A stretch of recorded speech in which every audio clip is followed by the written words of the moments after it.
अस्सलाम वालेकुम, नमस्कार, सत श्री अकाल एंड गुड इवनिंग। मैं हूँ आरज़ू काज़मी और आप हमेशा की तरह से देख रहे हैं भेजा फ्राई। जी हाँ, भेजा फ्राई के नए एपिसोड के साथ हम हाज़िर हैं। आप जैसा कि देख रहे हैं, डेकोरेशन भी देख सकते हैं कि ज़ाहिर है ग्रीन और व्हाइट और ये सब कुछ हो रहा है, तो ज़ाहिर है कि 14 अगस्त आ रही है, बल्कि आ चुकी है।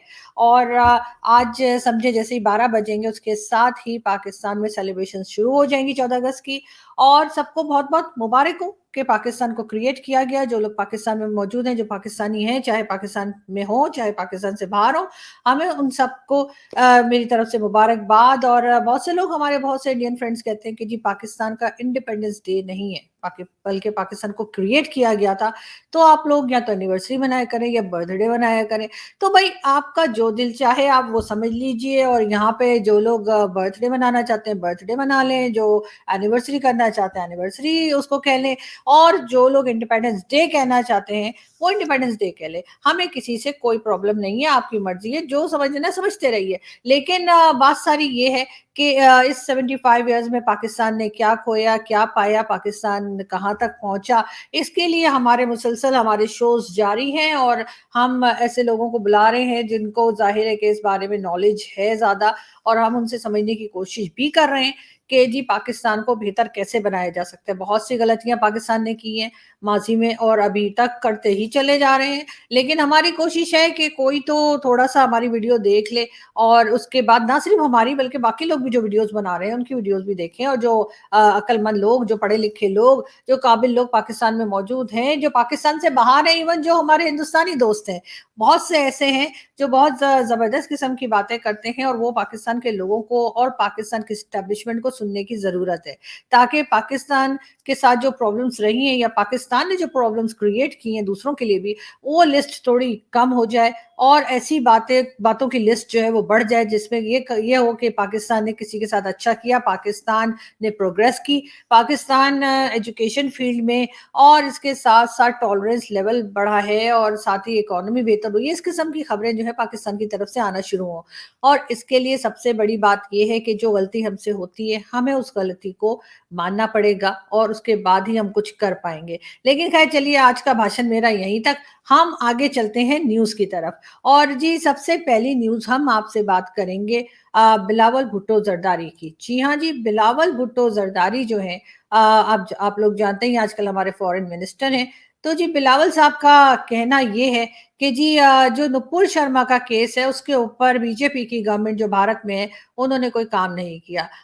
हम बड़े नाराज़ हैं जी, उन्होंने क्यों काम नहीं किया। लेकिन बहरहाल बिलावल साहब का ये भी कहना है, ये भी फरमाना है बिलावल साहब का, कि हम इस इश्यू को लेकर इंटरनेशनल लेवल पे जाएँगे, ओआईसी में जाएँगे। इसके अलावा बिलावल ने ये भी कहा है कि यूनाइटेड नेशन में भी इस इश्यू को हाइलाइट किया जाएगा। मतलब ये कि पाकिस्तान के सारे काम क्या कंप्लीट हो गए हैं बिलावल साहब? पाकिस्तान में अब आपके करने को कुछ नहीं रहा, जो आप अब इस किस्म की बातें कर रहे हैं, और आपका ख़्याल है कि अब आप जो है वो यूनाइटेड नेशन में जाएँगे। यूनाइटेड नेशन वाले भी तो इतने वेले बैठे हुए हैं ना कि वो आपकी बात सुनेंगे। आपकी बात तो यहाँ पे जो इस्लामिक कंट्रीज़ हैं वो नहीं सुनती, और आपका ख़्याल है कि यूनाइटेड नेशन में जाके आप बात करेंगे नुपुर शर्मा की, और वो कहेंगे आइए, आइए जी बताइए, बताइए क्या हुआ? तो थोड़ा-सा मतलब थोड़ा मतलब मुश्किल होती है। मुझे तो बहुत ही मुश्किल होती है कि कोई मुझे कहे कि जी दिमाग इस्तेमाल कर ले, मुझसे तो नहीं होता। तो यकीनन आपके साथ भी यही प्रॉब्लम लग रही है मुझे, लेकिन थोड़ी कोशिश कीजिए दिमाग इस्तेमाल करने की। और मैंने सुना ये कि उससे सेहत पे कोई बुरा असर नहीं पड़ता, अगर थोड़ा-सा इस्तेमाल कर लिया जाए दिमाग। तो बिल्कुल जी, थोड़ा-सा अपना दिमाग इस्तेमाल कीजिए, और इस बात को समझने की कोशिश कीजिए कि वहाँ पर आपकी आवाज़ कोई नहीं सुनने वाला। और आपको इसके लिए परेशान होने की भी ज़रूरत नहीं है कि नुपुर के केस में क्या हुआ, क्या नहीं हुआ। वो इंडिया का अपना मामला है, वो लोग खुद ही निपट लेंगे। तो आपसे गुज़ारिश ये है कि अगर आप थोड़ा-सा ध्यान दीजिए सिंध की तरफ। जी हाँ, जहाँ पर बरसों से आपकी गवर्नमेंट जो है वो मौजूद है, और वहाँ पर लोग परेशान हैं। वहाँ पर अगर बारिश होती है तो पानी आता है, आपने कहा था, और अगर ज़्यादा बारिश होती है तो ज़्यादा पानी आता है, ये भी आप ही ने कहा था। तो सर बात ये है कि पानी ज़्यादा आ रहा है, और बारिश ज़्यादा हो रही है कराची में और सिंध में पूरे में, और लोग जो हैं वो परेशान हैं। तो आप ज़रा उन लोगों की मदद कर दीजिए। और क्योंकि हमने कई बार अपने शो में वीडियोज़ भी दिखाई हैं, बताने की भी कोशिश की है कि लोगों को क्या-क्या प्रॉब्लम है। एक छोटी वीडियो आपके लिए अभी फिर।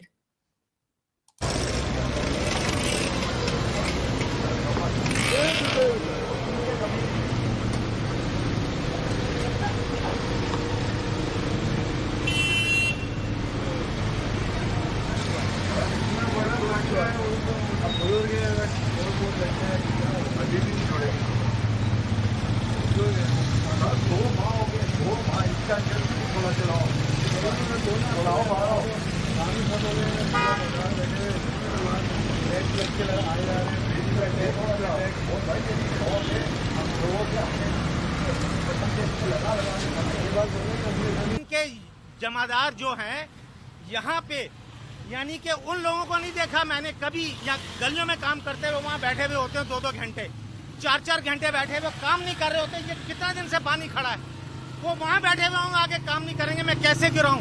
आप देखते हैं रोजाना का मसला है। और ये गटर में जमादार फिरा के कहाँ नजर आ रहा कोई काम करता हुआ यहाँ आपको? ये इंसानियत, इनकी शर्म छोड़ के वजीर आला को आके देखना चाहिए। पीपल्स पार्टी ने खत्म करके रख दिया है इस हुकूमत। इस आवाम को इस कदर तकलीफ दी कि गटर का पानी भी, उसके साथ नमाज, आदमी कपड़ों का आपने हाल देखा, कैसे मैं गिराऊं? अल्लाह इनको जी, तो ये एक साहब थे कराची में और बिलावल भुट्टो जरदारी साहब, आपकी गवर्नमेंट है वहाँ पे, उन्होंने कहा भी कि जी पीपल्स पार्टी की गवर्नमेंट है उस सालों से, ये नहीं कि एक साल 2 साल, बल्कि तकरीबन 11 साल से आपकी जो गवर्नमेंट है वो वहाँ पर है, मौजूद है सिंध में, और आप कोई काम करते हुए हमें नज़र नहीं आ रहे। लेकिन हाँ, आपने नुपुर शर्मा का केस लेके ओआईसी में और यूनाइटेड नेशन में ज़रूर जाना है। लेकिन सर पहला काम जो है अपने घर से शुरू किया जाता है। तो अगर आपको इतना ही जज़्बा हो रहा है कि जी हमें कुछ काम करना चाहिए मज़हब के ऊपर और आवाज़ उठानी चाहिए, तो सबसे पहले आवाज़ उठाइए उन लोगों के लिए, सिंध के उन लोगों के लिए जो कि हिंदू फैमिलीज़ हैं और उनकी बच्चियों को उठा लिया जाता है और उनकी बच्चियों को ज़बरदस्ती उनका निकाह पढ़ा दिया जाता है, उनको मुसलमान किया जाता है। तो सबसे पहले तो आप उनको रोकिए। मैं आपको बताती हूँ, हो सकता है आप बहुत बिज़ी रहते हैं, आपने ना देखा हो, लेकिन एक आदमी है, उसका नाम है मियाँ मिट्ठू। मैं आपको उसकी पिक्चर्स भी दिखा रही हूँ। जी, ये मियाँ मिट्ठू जो है ये सिंध में मौजूद है ये आदमी, और आपकी पार्टी के हर इंसान को पता है, हर आपके पार्टी मेंबर को पता है कि ये कहाँ रहता है, कौन है। और नहीं पता तो आप ही को शायद ना पता हो। ये देखिए जी मियाँ मिट्ठू, तो ये जी हर साल हिंदू बच्चियों को जो है वो किडनैप करता है, ज़बरदस्ती उनके घर से उठाता है, उनके पेरेंट्स को मिलने नहीं देता और उनकी शादी जो है किसी भी मुस्लिम के साथ करवा देता है, उनका रिलीजन चेंज करवा के। बच्चियाँ जो है वो 12 साल की भी से लेकर और 18-19 साल तक की बच्चियों को ये ज़बरदस्ती उठा के ले जाता है। साल में 1000 से ज़्यादा बच्चियाँ उठाई जाती हैं। आपको शायद पता नहीं होगा, लेकिन मैंने सोचा मैं आपको बता दूँ। साथ-साथ ऐसा नहीं है कि उसको, इस आदमी को कोई जानता नहीं है। देखिए आपके जो पहले प्राइम मिनिस्टर रहे हैं इमरान खान साहब, उनके साथ भी ये आदमी खड़ा हुआ है और बड़े सुकून से बातें कर रहे हैं दोनों, और पिक्चर्स बन रही हैं, कोई ऐसी बात नहीं है। तो मेरा ख्याल है कि आपको थोड़ी-सी तवज्जो इस तरफ भी देनी चाहिए। और ये देखिए आप लोग, ये पिक्चर्स भी देखिए। ओ अरे! ये बाजवा साहब के साथ क्यों लगा दी? सॉरी बाजवा साहब भी गए थे? अच्छा। अ ये हम एडिट कर देंगे जी, पाक फ़ौज ज़िंदाबाद, ठीक है ना? बाजवा साहब मैंने नहीं लगाई पिक्चर, ये इन लोगों ने लगाई है, इनको पकड़ के ले जाइए, उल्टा लटका के तशरीफ़ पे दीजिए इनकी, ठीक है ना? ये हम एडिट कर देंगे। बस ना पॉलिटिशियंस के इधर-उधर घुमा करो। सॉरी छोड़िए जी, हम तो इस तरह की बातें नहीं करते, हम दूसरी न्यूज़ पे चले जाते हैं ना, छोड़े, हमने क्या करना है जी, जो हो रहा है होने दो। सानू की खैर, हम आपको बता रहे थे कि जी 75 इयर्स में क्या कुछ हुआ। इमरान खान साहब ने जी ये पिक्चर शेयर की है और खान साहब का कहना है कि ये 1930 की पिक्चर है। इसमें खान साहब के खालू, खालू बोले तो खालू को क्या कहते हैं, बुआ, बुआ के हस्बैंड को खालू कहते हैं। नहीं, मौसी के हस्बैंड को खालू कहते हैं। मौसी के हस्बैंड को खालू कहते हैं, मैंने बॉलीवुड मूवीज में देखा है। हाँ, मौसी के हस्बैंड को खालू कहते हैं। तो खान साहब का कहना है कि उसमें इनके खालू भी बैठे हुए हैं और इनके शायद मेरे ख्याल है चचा बैठे हुए हैं, या पता नहीं अब्बा बैठे हुए हैं, पता नहीं कौन बैठे हुए हैं। और लेकिन बाद में पता चला कि इसमें तो कोई भी नहीं बैठा हुआ, यानी कि खान साहब के फैमिली का कोई नहीं बैठा हुआ यहाँ पे। और खान साहब ने ये समझ लिया कि पता नहीं 1930 की पिक्चर है और उसमें जो है वो बातें की जा रही हैं कि जी क्या होना चाहिए, पाकिस्तान बनाना चाहिए कि नहीं बनाना चाहिए, कौन सी ये मीटिंग है। लेकिन ये कि खान साहब ने ये कहा और उसके जो है वो एक दिन के बाद, तो लोग भी इतने तेज है ना, पता नहीं कहाँ-कहाँ से खबरें निकाल लेते हैं। लोगों ने खान साहब से कहा कि नहीं जी, इसमें आपके खानदान का कोई नहीं बैठा हुआ। लेकिन मेरा ख्याल है कि इस पिक्चर में खान साहब का ज़रूर कोई होगा और ये पिक्चर खान साहब को लगानी चाहिए घर में। बिल्कुल खान साहब, ये भी न्याज़ी हैं और जहाँ तक मुझे पता है आप भी न्याज़ी हैं और ये मुझे लगता है आपके कुछ चच्चा-वच्चा होंगे, ये भी न्याज़ी साहब थे, वही जिन्होंने 71 में उम, उम, उम समझ गए ना? खैर कोई बात नहीं। तो कोई बात नहीं, बड़े-बड़े देशों में ऐसी छोटी-छोटी बातें होती ही रहती हैं। तो खान साहब उसमें आपका कोई रिलेटिव नहीं था, लेकिन इस पिक्चर में आपके रिलेटिव्स मौजूद हैं। खैर छोड़िए, हम आगे बढ़ते हैं और हम आपको खबर देते हैं जी लेफ्टिनेंट जनरल फैज़ हामिद की। बिल्कुल जी, फैज़ हामिद साहब को जो है सब लोग जानते ही हैं कि भागलपुर पोस्टिंग उनकी हो गई है पेशावर से, वरना तो खान साहब जो हैं उनके बड़े फेवरेट थे और भाग-भाग के पेशावर जाया करते थे, लेकिन अब जो है भावलपुर जा चुके हैं और इनके लिए जी ट्रेंड चलाया जा रहा था 2 दिन पहले कि जी इन बाजवा साहब की यानी जो अब उनकी रिटायरमेंट आने वाली है, बाजवा साहब की एक्सटेंशन खत्म हो रही है ना एज़ आर्मी चीफ। तो उसके लिए जी कहा जा रहा है कि नवंबर में जब बाजवा साहब अगर चले गए, इन केस चले गए, वैसे मुझे लगता नहीं कि जाएँगे, मुझे लगता है 17 मंथ्स की एक्सटेंशन शायद हो सकता है ले लें, हो सकता है ना भी लें, खैर उनकी मर्ज़ी है। तो ये कहना ये था कि जी उसके बाद ट्रेंड चलाया जा रहा था ट्विटर के ऊपर कि जी जनरल फैज़ जो है यही वो जिनका था ना वो पिछवाड़े में सॉरी नहीं नहीं वो मतलब वही ना, तो नहीं ये मैं कुछ और कहना चाह रही थी। मेरा मतलब है कि उनके लिए ट्रेंड चलाया जा रहा था कि नेक्स्ट आर्मी चीफ इनको होना चाहिए, लेकिन कहा ये जा रहा है कि काफ़ी जूनियर हैं, इनके पहले भी जो लाइन में लोग लगे हुए हैं आर्मी चीफ बनने के लिए, इनसे पहले 4-5 लोग मौजूद हैं, लेकिन अब देखते हैं जी कि क्या होता है, बन पाते हैं या नहीं बन पाते। मगर ख़ैर वो तो हमें पता ही देंगे आपको जब बन जाएँगे, अनाउंसमेंट हो जाएगी तो हम बता देंगे, हम कौन-सा आपको अंदर की खबर दे रहे होते हैं। हम तो वही बता रहे होते हैं ना जो हर जगह लिखा होता है ना? तो कोई बात नहीं। तो ख़ैर हम आगे बढ़ते हैं और हम आपको जी जो है ना खान साहब की वीडियो दिखाते हैं ताकि थोड़ा मूड ठीक हो आप लोगों का। और फिर आता हूं शहबाज गिल के ऊपर। देखिए, शहबाज गिल ने जो कहा और अगर वो कानून के खिलाफ था तो बड़ा आसान है उसका। हमारा आइन मुल्क का, हमारा कानून एक प्रोसीजर बताता है कि उसके ऊपर चार्ज लगाएं, उसको मौका मिले अदालत में जाके अपनी सफाई पेश करने का। और क्या उसने किस कॉन्टेक्स्ट में कहा, क्या कहा, उसे हर इंसान को, हर दुनिया की कानून का निजाम उसको मौका देता है अपनी सफाई पेश करने। जी, ये खान साहब थे और ये थोड़ा-सा मतलब 2 दिन पहले डिफेंड कर रहे थे, थोड़ा-सा डिफेंड कर रहे थे शहबाज गिल साहब को, जिनको कि अरेस्ट किया गया है और ज़ाहिर है उन्होंने बात की थी एंटी स्टेट जिसे कहते हैं कि उन्होंने यही कहा था कि जो आर्मी के लोग हैं वो अपने जो जूनियर्स हैं वो अपने सीनियर्स की बात को ना सुने, तो या उनकी बात को ना माने। लेकिन अब होते-होते जी शुरू में थोड़ा-थोड़ा लोग आए और उसके बाद इमरान खान की पार्टी के और उन्होंने डिफेंड करने की कोशिश की, हल्का-फुल्का सा, ज़्यादा नहीं, थोड़ा-थोड़ा सा। लेकिन उसके बाद होते-होते अब ये हुआ है कि जी फवाद चौधरी साहब भी उन्होंने भी कहा जी उसने बड़ा गलत किया है जी, इसको तो मतलब नहीं छोड़ना चाहिए। उसके बाद जी शेख रशीद साहब आए, शेख रशीद साहब ने भी कह दिया कि जी नहीं ये कुछ ठीक हरकत नहीं हुई है और वो भी जो है शहबाज गिल के पास से जिसे कहना चाहिए कि हट गए, वरना पहले तो जो है आराम सुकून से शेख साहब सोए हुए थे और शेख साहब का कहना था कि जी ऐसी क्या बात हो गई, क्या कह दिया? लेकिन अब जी अब हुआ ये है कि शेख रशीद साहब भी उनके पास चढ़ गए, फवाद चौधरी ने भी कह दिया, साथ-साथ परवेज़ इलाही जो उन्होंने पंजाब के चीफ मिनिस्टर बनाए, उनका भी यही कहना है कि जी ये स्टेटमेंट नहीं देना चाहिए था शहबाज गिल को।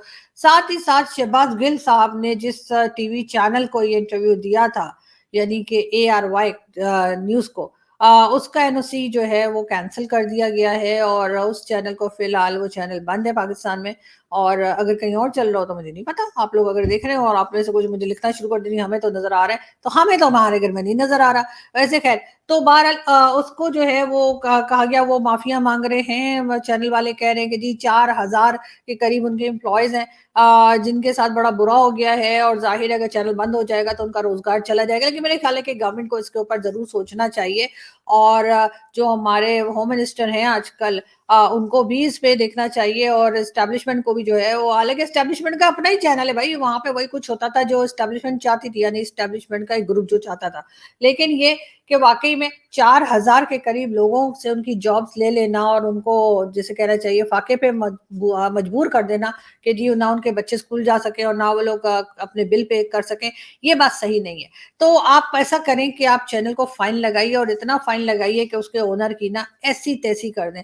लेकिन ना मेरे ख्याल है चैनल को दोबारा से रीओपन कर देना चाहिए क्योंकि अगर जो बाकी लोग यहाँ पे तालियां बजा रहे हैं और जश्न मना रहे हैं वो ये ज़रूर सोचें कि अगर आज ARY के साथ ये हुआ है तो कल किसी दूसरे चैनल के साथ भी हो सकता है। तो इस वजह से मेरा ख्याल है कि थोड़ा सा साथ दे देना चाहिए मीडिया को ARY का। और अलबत्ता ये कि जो उनके ओनर हैं उनका साथ मत दीजिए, जो उनके एंकर्स हैं जिन्होंने उल्टे सीधे शोज किया, कई बार हमारे साथी जो मीडिया के लोग हैं जिनके ऊपर मुसीबतें आई तो उस वक्त उनके एंकर्स ने बड़ी खुशियां मनाई, उनको साथ मत दीजिए। एक दो तो उनके भाग भी गए, एक दुबई भाग गए हैं, उससे पहले एक अमेरिका भाग गए थे, कि लंदन भाग गए थे साबिर शाकिर, उसके बाद अरशद शरीफ साहब जो दुबई भाग गए। और इस किस्म के लोगों को जो है जरूर जो है सजा मिलनी चाहिए, अरेस्ट होना चाहिए, सब कुछ हो, लेकिन चैनल जहाँ पे और बेशुमार लोग काम करते हैं और बहुत से लोगों के रोजगार है वहां पर, जिसमें जैसे मैंने कहा कि 4,000 के करीब लोग जो हैं उन्होंने कहा कि उनके एम्प्लॉयज हैं, मेरे ख्याल से उनके लिए जो है गवर्नमेंट को थोड़ा सा सोचना चाहिए और इस चैनल को रीओपन कर देना चाहिए। खैर, हम आगे बढ़ते हैं और हम फिर देखते हैं दोबारा इमरान खान साहब। और इलेक्शन की प्लानिंग कर रहे हैं कि ये इतने कमज़ोर हो जाएं और फिर नवाज शरीफ आए वहाँ से इंग्लैंड से, और उसके बाद कहें कि जी देखें इमरान खान को भी डिस्क्वालीफाई हो सकता है और वो भी हो सकता है, हम दोनों को एक मिला दें, और उसके बाद ये फिर वही इसी इलेक्शन के ज़रिए इलेक्शन करवाएं। ये गेम है बेसिकली कि किसी तरह हमें छोटा करके कट टू साइज करें। बाकी सब तो ठीक है, खान साहब कट्टू साइज करें और ये करें और वो करें, जो भी आप कह रहे हैं आप ठीक ही कह रहे होंगे, वो आप कह रहे हैं आपको कैसे बोले, आप गलत कह रहे हैं। लेकिन मुझे ये बताइए कि आपकी लोशन की बोतल के अंदर जो है ये सरसों का तेल किसने डाल दिया है? ये पूरे मुंह के ऊपर जो है ना ऑयल लगा कर आ गए हैं, और मतलब ये मुझे देख के वो वाला तो नहीं लगा लिया जिसमें पकौड़े पकाए जाते हैं, बिल्कुल जी, मुझे लग रहा है कोई कुकिंग ऑयल लगा लिया है या सरसों का तेल लगा लिया है। क्या चीज आपने मुंह पे ऐसी लगाई है ना खान साहब के, बस आपकी तो चमक चमक हो रहे हैं। तो थोड़ा सा टिश्यू लीजिए, मुंह साफ कीजिए जाके, या फिर फेस वॉश लेके मुंह धोइए। और हमेशा इतने घबराने की बात नहीं है सर, ये तो होता रहता है, दूसरों के साथ भी आपने किया था, आज आपकी बारी है। तो जाहिर है कि हो सकता है कि आप भी अरेस्ट हो जाएं, हो सकता है आपके लिए भी कुछ किस्म की तैयारी की जा रही हो। तो ये मतलब मुंह पे तेल लगा के आने का मुझे समझ नहीं आया कि मुंह पे तेल लगाने का क्या मतलब है। कि खान साहब इतना मुंह चमका के क्यों है, आप लोगों को यकीन नहीं आ रहा तो दोबारा देख लीजिए, दूसरी वीडियो दिखा रही हूँ। एक साइड्स क्या कर रही थी, ये मुसलसल पाकिस्तान के खिलाफ प्रोपेगेंडा कर रही थी, जिसमें कई पाकिस्तान के सहाफ़ी भी शामिल थे, कई वो लोग शामिल थे जो आज इस इंपोर्टेड हुकूमत के साथ आप नजर आते हैं। और ये क्या कह रहे थे, दो लोगों को अटैक कर रहे थे, एक इमरान खान को और एक पाकिस्तानी फौज को, और तकलीफ ये थी कि ये साथ चल रहे हैं। अब मैं आपको जरा थोड़ा पीछे ले जाऊं कि जब मुंबई के अटैक हुआ, दहशतगर्दी का अटैक हुआ मुंबई में, तो आसिफ जरदारी ने एक बयान दिया था कि पाकिस्तान का जो DGISI है उसको मुंबई भिजवाया जाए। यानी सोचे हैं कि अपना मुल्क का उस वक्त सदर था, कहता था उसको मुंबई भिजवाया जाए। और फिर यही आसिफ जरदारी हुसैन हक्कानी के जरिए अमरीकनों को मैसेज पहुंचाता है कि अमरीकनों को कह रहा है कि पाकिस्तान की फौज से आसिफ जरदारी को बचाएं। और दूसरी तरफ नवाज शरीफ, यही जब मुंबई अटैक्स हुए तो इसने नवाज शरीफ सबसे पहले बोला कि वो जो एक लड़का वो कौन से गांव में था पाकिस्तान में जिधर से अटैक हो, इसने किम बाकर को एक इंटरव्यू दिया था और इसने उस इंटरव्यू में बता दिया कि वो पाकिस्तान से है। यानी पहले ही एक बहुत बड़ा एक पाकिस्तान के खिलाफ एक मुहिम चली हुई थी, और ख़ास तौर पे ISI और पाकिस्तानी फ़ौज को टारगेट किया जा रहा था। तो नवाज शरीफ ने पहले कहा ये। फिर डॉन लीग्स क्या थी, डॉन लीग्स के अंदर नवाज शरीफ इसकी गवर्नमेंट बाकायदा ये कहती है कि जो दहशतगर्दी हिंदुस्तान के खिलाफ हो रही है उसमें पाकिस्तान की ISI मतलब वैसा पाकिस्तान की फ़ौज। और नरेंद्र मोदी बार बार पाकिस्तान के सिपा सलार जो तब थे जनरल रहील जी, खैर यहाँ पे इमरान खान साहब जो है वो हर उस बात को जो दुनिया को पता है, बच्चे बच्चे को पता है, वो बात खान साहब जो है उसको झूठा बताने की कोशिश कर रहे हैं। जबकि मैंने कई बार कहा है कि जब अपनी गलती को मानेंगे तभी कुछ सही होगा। और आसिफ अली जरदारी साहब और नवाज शरीफ साहब की बड़ी हिम्मत है कि उन्होंने सच बोला और बताया कि जैसे कि नवाज शरीफ साहब ने अजमल कसाब वाली बात मानी, और साथ ही साथ हमारे यहाँ के कुछ जर्नलिस्ट हैं, उन्होंने वो इलाका भी दिखाया, घर भी दिखाया, उसके पेरेंट्स से भी मिलवाया, लेकिन वो हमारे यहाँ का नहीं था। ठीक है ना, वो इलाका कब का हमने बांग्लादेश को दे दिया, तो बांग्लादेश वालों को पता ही कोई नहीं है। तो इसलिए ये गलतफहमी हो गई कि शायद वो पाकिस्तान का हिस्सा था और वो पाकिस्तान में ही लोग रह रहे थे। मतलब खान साहब ने सबको ढक्कन समझ के रखा है। लेकिन साथ-साथ मुझे एक चीज़ समझ नहीं आती है, मैं आज हमारे जो इंडियन दोस्त हमें देख रहे हैं, उनसे पूछना चाहूँगी, खान साहब हमेशा कहते हैं नरेंद्र मोदी। अब मुझे समझ नहीं आती कि ये नरेंद्र मोदी नाम है कि नरेंद्र मोदी नाम है। अब अगर मोदी है तो फिर आप लोग सब लोग क्यों नहीं कहते?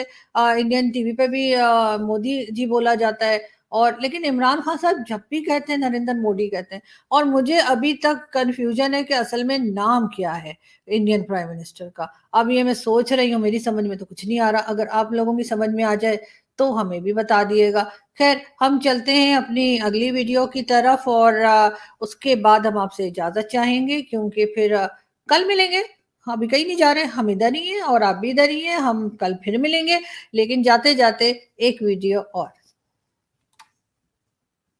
दुआ का टाइम हो गया है। जी जी जी, ये लें। वही 500 शेख साहब गलते 1000 दी हुई सी। बस बस यही कहने मेरे कोल ते इन्हां नाल ही काम चला। चलो कोई नहीं, कर लेना वो तेरा इलाज। या अल्लाह, जो लोगों का हक खाते हैं उनका बेड़ा गर्क कर। आमीन। या अल्लाह, जो झूठ बोलते हैं उनका बेड़ा गर्क कर। आमीन। Oh no! या अल्लाह, जो 1000 कह के 500 देते हैं उनका बेड़ा गर्क कर। आमीन। पीर साहब, ए अपना बाकी दा 500 फड़ो ते दुआ मेरे हक च करवाओ। या अल्लाह, बेईमान भी तेरे ही बंदे ने, इन्हां नू माफ कर दे। आमीन। जी, तो ये था एक शरारती सा बच्चा जो देखिए किस तरह से दुआ रहा था। खैर, आप लोग अपना बहुत सारा ख्याल रखिएगा, हंसते रहिए, मुस्कुराते रहिए, खुश रहिए, और अगर किसी के साथ किसी किस्म का कोई प्रॉब्लम है तो परेशान मत होइए, इसलिए कि बहुत जल्द ठीक भी हो जाता है, क्योंकि दिन एक जैसे नहीं रहते, ये तो सभी लोग जानते हैं। और हमारी भी दुआ है कि ये साल जो अब खत्म होने जा रहा है, कुछ ही मंथ्स रह गए हैं, अगस्त आ गया अब, ये बहुत अच्छा गुजरे, और नया साल जो कुछ महीने के बाद आएगा वो उससे भी अच्छा हो। अगर किसी के साथ कोई प्रॉब्लम है तो वो प्रॉब्लम उसकी खत्म हो जाए, और साथ ही साथ लोग खुश रहें, हंसते रहें, मुस्कुराते रहें। हिंदुस्तान हो या पाकिस्तान, आपस में मिलजुल कर रहें और अच्छे टर्म्स हों, ये हमारी दुआ है और ये हमारी कोशिश है। अब चाहे उसके लिए कोई हमें कितना भी बुरा भला कहे कि ऐसा होने वाला नहीं है, लेकिन जी सोचने में और कोशिश करने में तो कोई हर्ज नहीं है। एक दिन ऐसा ज़रूर आएगा जब हिंदुस्तान और पाकिस्तान अच्छे पड़ोसियों की तरह रहेंगे। बहुत शुक्रिया। Thank you.